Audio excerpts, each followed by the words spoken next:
А каковы условия поступления в магистратуру?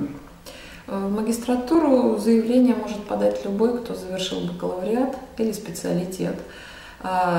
Специфика идет по отношению к специальностям. То есть, если это одна специальность, то достаточно собеседования, дабы попасть в магистратуру. На собеседовании выявляется мотивация, спектр интересов, область. Если идет смена специальностей, то, безусловно, будут вступительные испытания. То есть будут вступительные экзамены. В общем-то, они такие же, как на бакалавриате. Они есть на сайте Русской христианской гуманитарной академии.